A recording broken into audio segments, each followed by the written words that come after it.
स्पर्धेत उतरला होता गर्व. अनुभवने शिकवलं पुढे जाण्याचा नवा व्यवहार. विदेशी मशीनच्या समोर होता स्वदेशी सत्कार. भारत X1 बनली जुनून आणि विश्वासाचा अवतार. आता पिढ्या भेटल्या तर बनला जिंकण्याचा आधार. स्वप्नांना न वय असतं न थांबते त्याची रफ्तार. खुल्या हायवेच्या ट्रॅकवर समोरासमोर उभ्या होत्या दोन कार. चारी बाजूला उभी असलेली गर्दी शोर करत होती. एका बाजूला चमचमीत आधुनिक स्पोर्ट्स कारमध्ये देशाचा प्रसिद्ध ऑटोमोबाईल उद्योगपती विक्रम राठोर बसला होता. दुसरीकडे एक क्लासिक आणि मॉडिफाय कारमध्ये 65 वर्षाची आत्मविश्वासाने भरलेली कौशल्या देवी बसली होती, ज्यांना ऑटोमोबाईल जगातील लोक राणी ऑफ रेस ट्रॅकने ओळखत होते. अजूनही वेळ आहे कौशल्याताई, हार माना तुम्ही. यावेळेस तुमचं हारणं नक्की आहे. तुम्ही या कारने रेस नाही जिंकू शकणार. तुला व्यवस्थित माहिती आहे विक्रम, हार कशाला म्हणतात हे मला माहीतच नाही. आजपर्यंत मला हरवणारा कोणी जन्मच नाही घेतलाय. हे ऐकून विक्रमने आपलं तोंड वाकडं केलं आणि आपला फोकस आपल्या कारवर केला. काही सेकंदामध्ये रेस सुरू झाली. स्पीडोमीटरची सुई वेगाने वर चढली. सुरुवातीला विक्रमची कार वेगाने पुढे गेली, पण शेवटच्या क्षणी कौशल्या देवीने आपली ड्रायव्हिंग स्किल आणि टेक्निकी अनुभवाचा वापर केला आणि रेस जिंकली. प्रेक्षकांनी टाळ्या वाजवल्या. विक्रम कारमधून खाली उतरला. त्याच्या चेहऱ्यावर राग स्पष्ट दिसत होता. एक दिवस मी तुम्हाला नक्की हरवणार. एक दिवस या टाळ्या माझ्यासाठी वाजतील, तुझ्यासाठी नाही. विक्रम, तू माझ्या समोर कधीच जिंकू शकत नाही. पण माझ्या ठिकाणी कारमध्ये जर कोणी दुसरा बसलेला असता तर त्या टाळ्या नक्कीच तुझ्यासाठी वाजल्या असत्या. तर ह्या टाळ्या तुझ्यासाठी वाजल्या असत्या. तू खूप छान कार चालवतोस. तू कुणालाही हरवू शकतोस, पण मला नाही. एवढं बोलून कौशल्या देवी हसली आणि तिथून निघून गेली. विक्रम क्रोधित होऊन सरळ आपल्या घराकडे निघून गेले. घरी पोहोचताच त्यांची मुलगी काम्याने त्यांच्या चेहऱ्यावरचा राग पाहिला. बाबा, काय झाले? तुमच्या चेहऱ्यावर असा राग का दिसतोय? पुन्हा यावेळेला कौशल्याताईंनी मला हरवलं. पण तू बघच काम्या, एक ना एक दिवस मी त्यांचा गर्व खालीच पाडणार. बाबा, तुम्ही त्यांच्या बरोबर रेस का लावता? तुम्ही ऐकलं नाही का लोक त्यांच्याबद्दल काय बोलतात? राणी ऑफ रेस ट्रॅक. आपल्या मुलीच्या तोंडून कौशल्या देवीची प्रशंसा ऐकून विक्रम अधिक क्रोधित झाला. बस कर. तुझा बाप त्यांच्याशी रेस हरून आलाय आणि तू त्यांचेच गुणगान करतेस. मी बघतोय काम्या, तू कधीच कौशल्याताईंबद्दल वाईट बोलत नाहीस. काम्या गप्प झाली आणि तिथून निघून गेली. काही दिवस असेच निघून गेले. एक दिवस काम्या आपल्या स्कूटीवरून गार्डन मध्ये पोहोचली. तिथे अर्जुन तिची वाट पाहत होता. काम्या, मी तुझी गेले 2 तास झाले वाट पाहतोय. आपण कधीपर्यंत 90च्या कपल सारखे असे गार्डन मध्ये भेटणार आहोत? मग आपण काय करायचं? हे बघ काम्या, तुला माहिती आहे ना, तुझे बाबा माझ्या आजीवर किती चिडतात ते. कारण ते आजपर्यंत तिला रेसमध्ये हरवू नाही शकले आणि म्हणूनच मी त्यांना आजपर्यंत आपल्या लग्नाबद्दल बोलायला घाबरतो. मला पूर्ण खात्री आहे ते नकारच देणार. म्हणजे तुला असं म्हणायचंय की आपण आयुष्यभर अशीच लपून भेटणार आहोत? आज नाही तर उद्या बाबांना आपल्याबद्दल कळणारच आहे. याच्या अगोदर की दुसऱ्याकडून कळावं? तूच त्यांना सांगितलं तर बरं होईल. अर्जुन काही वेळासाठी विचार करू लागला. कदाचित तू बरोबर बोलतेस. जर असंच असेल तर मी उद्या सकाळीच तुझ्या घरी येऊन तुला मागणी घालेन. जर तू तुझ्या आजीला लग्नाची बोलणी करण्यासाठी पाठवलं तर कसं राहील? वेडी झालीस का? तुझे बाबा जेव्हा माझ्या आजीला बघतात तेव्हा त्यांची प्रत्येक हार त्यांना चांगलीच आठवते. जर आजीला पाठवलं तर तुझे बाबा या नात्याला नक्कीच नकार देतील. तर मग ठीक आहे, मी उद्या तुझी वाट बघीन. एवढं बोलून काम्या तिथून निघून गेली. दुसऱ्या दिवशी कौशल्या देवी आपल्या गार्डन मध्ये उभी आपल्या लक्झरी मॉडिफाय कारचे निरीक्षण करत होती. त्यांचं गॅरेज कुठल्या भारी म्युझियम पेक्षा कमी नव्हतं.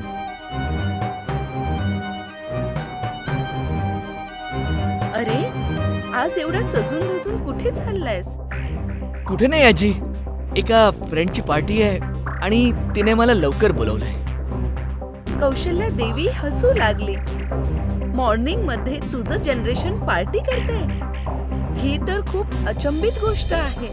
तुमचं जनरेशन तर नेहमी रात्री पार्टी करतं ना. हो हो, खरं तर तिला एका महत्वाच्या कामासाठी बाहेर जायचंय, म्हणून तिने लवकर पार्टी ठेवली आहे. एवढं बोलून अर्जुन तिथून निघून गेला. कौशल्या देवी हळूच हसू लागली.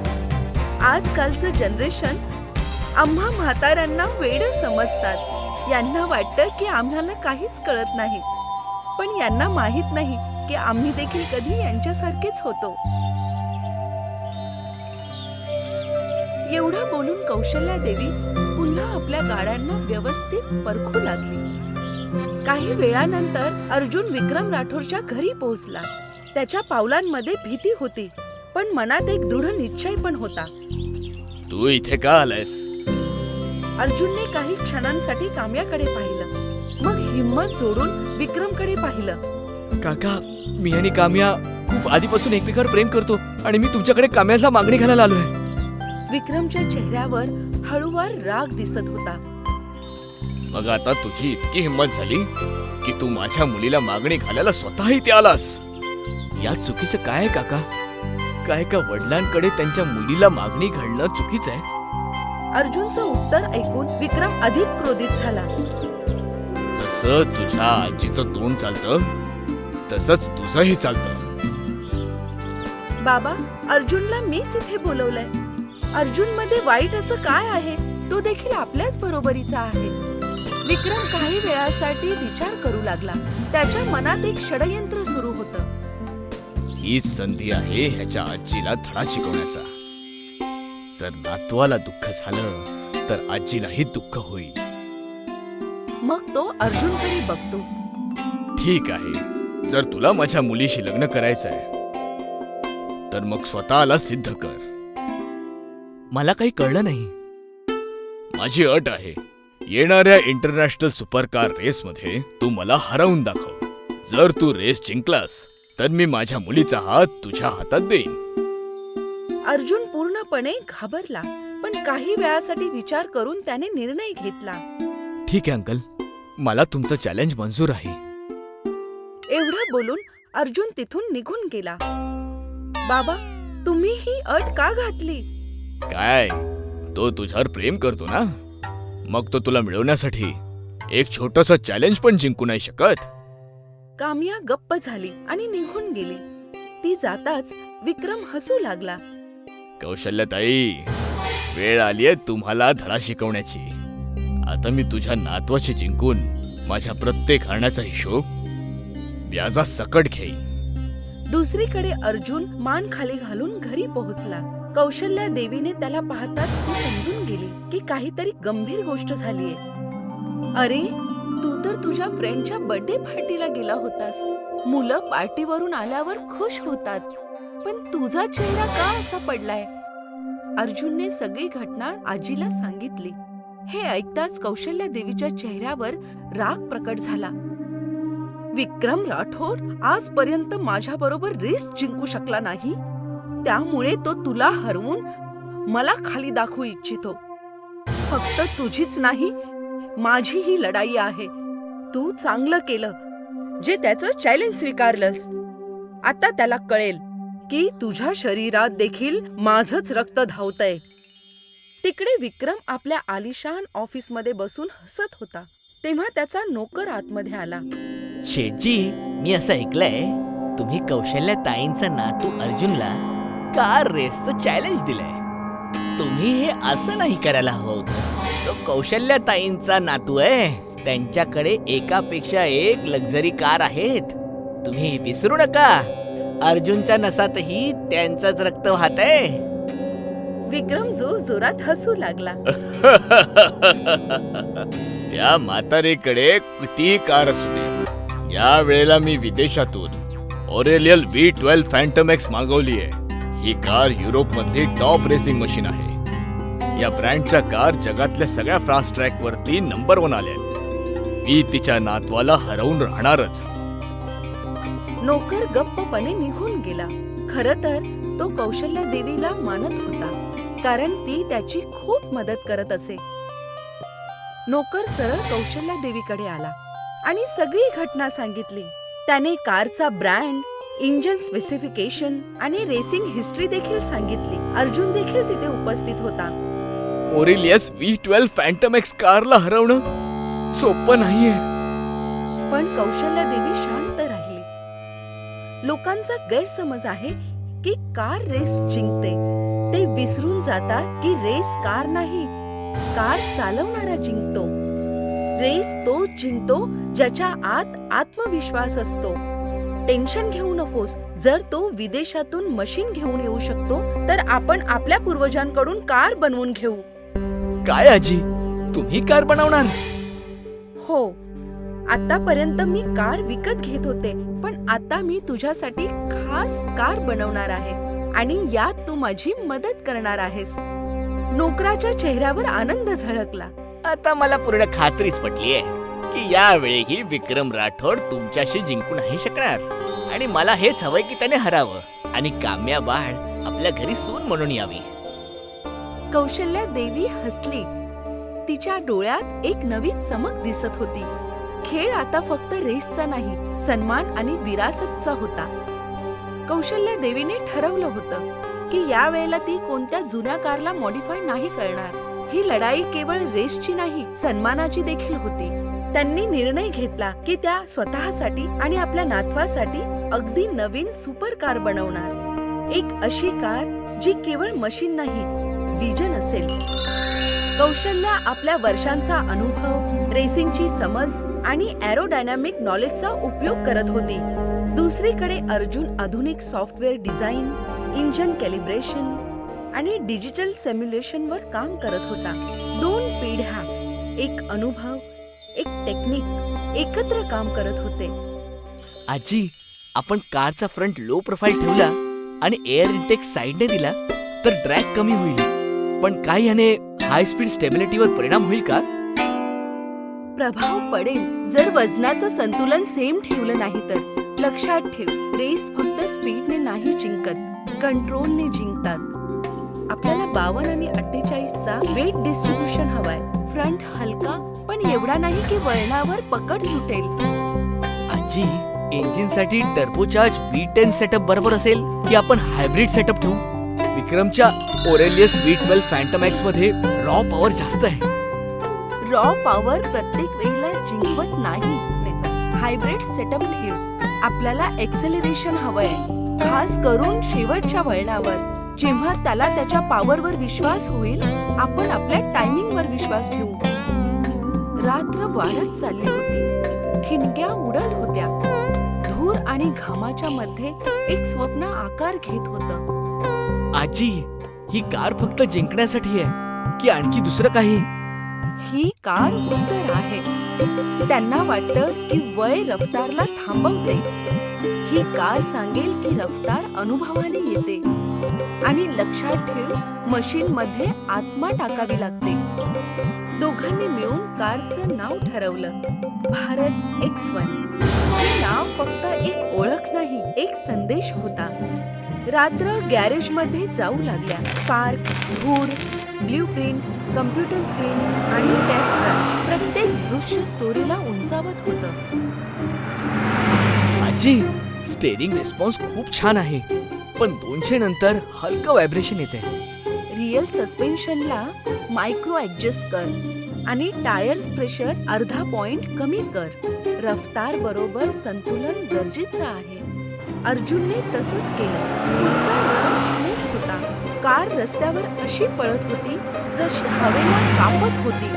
आजी, ही कार ही तर वेगळ्याच लेवलवर आहे. आता नाही, जोपर्यंत ही शेवटच्या वळणावर दुश्मनला मागे सोडण्याची ताकद अनुभवत नाही, तोपर्यंत ही अपूर्ण आहे. शेवटची रात्र. दोघे थकले होते, पण डोळ्यात झोप नव्हती. आजी, जर आपण हरलो तर? हार तेव्हा होते जेव्हा माणूस प्रयत्न सोडतो. आपण प्रयत्न नाही, इतिहास घडवलाय. आणि लक्षात ठेव, रेस कार नाही जिंकत, तिला चालवणारा जिंकतो. भारत X1 आता पूर्णपणे तयार होती. चमकणारी बॉडी, भणभणाट करणारं इंजन आणि त्यात 2 पिढ्यांचा विश्वास. ही फक्त एक सुपरकार नव्हती, परंपरा आणि टेक्निकचा संगम होता. रेसचा दिवस आला होता. मीडिया उपस्थित होती. इंटरनॅशनल ट्रॅक पूर्णपणे तयार होता. एका दिशेला विदेशी brand Orleans V12 Phantom x आपली चमक आणि ताकदीने उभी होती. दुसरीकडे भारतीय डिझाईन भारत X1, एक मशीन युरोपच्या रफ्तारचं प्रतीक होती, दुसरी भारताचा अनुभव आणि आत्माचे प्रतीक. सुरुवातीला विदेशी कारची गती खरंच हवेबरोबर बोलत होती. ऑर्लियस V12 फॅन्टम एक्सने पहिल्याच फेरीत गती वाढवली. लोकांना वाटले की परिणाम निश्चित आहे. विक्रमच्या चेहऱ्यावर आत्मविश्वास परतला. पण अर्ध्या ट्रॅकनंतर भारत X1चं बॅलन्सिंग आणि टॉर्क सिस्टम आपलं कमाल दाखवू लागले. कारचं ग्रिप स्थिर होतं, वळणावर पकड मजबूत होती. जिथे विदेशी कार रॉ पॉवरवर निर्भर होती, तिथेच भारत X1 संतुलन आणि वेळेवर खेळत होती. आजी बरोबर बोलत होती. रेस बुद्धीने जिंकली जाते. अंतिम फेरी स्टेडियम मधली संघटना. अर्जुन स्टेरिंग पकडून होता. कौशल्या स्टँडवरून त्याला बघत होती. डोळ्यांमध्ये आत्मविश्वास होता. शेवटच्या वळणावर अर्जुनने धोका स्वीकारला. त्याने कारला आतल्या लाईनवर टाकलं. टायर ओरडले, इंजिन गरजले आणि भारत X1 सरळ रस्त्याने हवेला चिरत चिरत पुढे निघून गेली. आणि पुढच्याच क्षणी भारत X1ने फिनिश लाईन 1च्या पार केली. सगळ्या गर्दीने टाळ्यांचा वर्षाव केला. विक्रम राठोड पहिल्यांदा समजून गेला, अनुभव आणि ध्यासासमोर अहंकार टिकूनही शकत. कौशल्यताई, आज मी हारून सुद्धा जिंकलो आहे. की आज मला कळलंय की गर्व माणसाला आंधळा करून टाकतो. मी नेहमीच मशीनच्या ताकदीवरती भरोसा ठेवला, पण तुम्ही हे सिद्ध केलं की खरी ताकद बुद्धी आणि मनामध्ये असते. मी विचार करायचो की मी तुम्हाला यामुळे हरवू नाही शकलो कारण नशीब तुमच्या सोबत आहे. पण आज मला कळलं की तुमचं जिंकणं तुमची मेहनत, अनुभव आणि आत्मविश्वासामुळे होती. मी माझ्या अहंकारामध्ये ही चूक केली की मी तुमच्या वयाला तुमची कमजोरी समजून बसलो. आज मी तुमची माफी मागतो, माझ्या गर्वासाठी आणि माझ्या विचारांसाठी आणि त्या खेळीसाठी जी मी तुमच्या नातवाविरुद्ध खेळली. अर्जुन, तू फक्त रेस नाही जिंकलास, तू माझा दृष्टिकोनच बदललायस. काम्या, आजपासून मी तुझा हात अर्जुनच्या हाती देतोय. काम्याच्या डोळ्यात आनंदाचे अश्रू होते. अर्जुनने कौशल्याकडे पाहिलं. त्यांच्या डोळ्यात अभिमान होता. पण कथेचा खरा क्लायमॅक्स हा नव्हता. खरी जीत ही होती की 65 वर्षाच्या एका महिलेने दाखवून दिलं स्वप्नांसाठी कोणतंच वय नसतं आणि गती फक्त तरुणांची विरासत नाही. कौशल्यताई, या वयातही हा आत्मविश्वास. वय शरीराचं असतं, गतीचं नाही. कॅमेरांची फ्लॅश चमकू लागली. भारत X1 फक्त एक सुपरकार नाही राहिली, ती एक विचार बनली होती, एक संदेश. जेव्हा अनुभव आणि ध्यास एकत्र येतात तेव्हा इतिहास घडतो.